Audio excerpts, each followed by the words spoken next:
জাতিসংঘের সাধারণ পরিষদ অধিবেশনে যোগ দিতে অন্তর্বর্তী সরকারের প্রধান উপদেষ্টা ডক্টর মোহাম্মদ ইউনূসের সঙ্গে যুক্তরাষ্ট্র সফরে গিয়েছেন জাতীয় নাগরিক পার্টির সদস্য সচিব আক্তার হোসেন। বিমানবন্দরের ৮ নম্বর টার্মিনাল দিয়ে দেশটিতে প্রবেশ করার সময় আচমকা বৃষ্টির মতো ডিম ছোড়া হয়।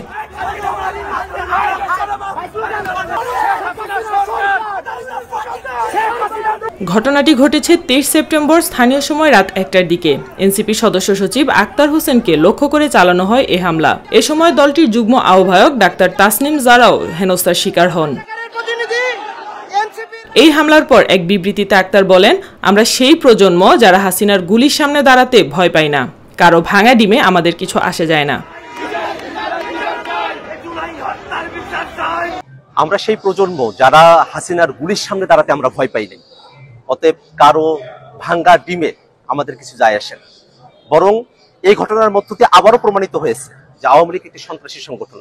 আওয়ামী লীগ যে জন্মগতভাবে এবং প্রকৃতিগতভাবে সন্ত্রাসী সংগঠন, তারা সন্ত্রাস করবে।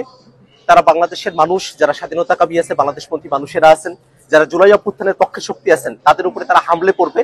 এটাতে আমরা আর অবাক হই না। এই ঘটনায় জরুরি বিবৃতি দিয়েছে এনসিপির প্রবাসী উইং ডায়াম্পোরা অ্যালায়েন্স।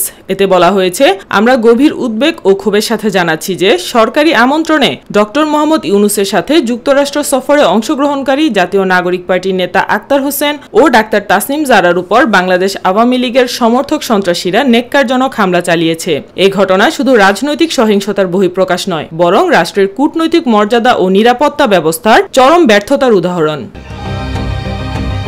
প্রত্যক্ষদর্শীরা জানান, আওয়ামী লীগের যুক্তরাষ্ট্র শাখার কয়েকজন নেতাকর্মী আচমকা হামলার চেষ্টা চালায়। গালিগালাজ হট্টগোলের পর তারা আক্তারের উপর ডিম নিক্ষেপ করে। পরে অবশ্য পুলিশ দ্রুত ব্যবস্থা নেয়। অভিযুক্ত ব্যক্তি মিজানকে ঘটনার পরপরই নিউ ইয়র্কের জ্যাকসন হাইটস থেকে আটক করা হয়। আটককৃত ব্যক্তিকে পুলিশ নিয়ে যাওয়ার সময় তাকে বারবার জয় বাংলা স্লোগান দিতেও দেখা যায়।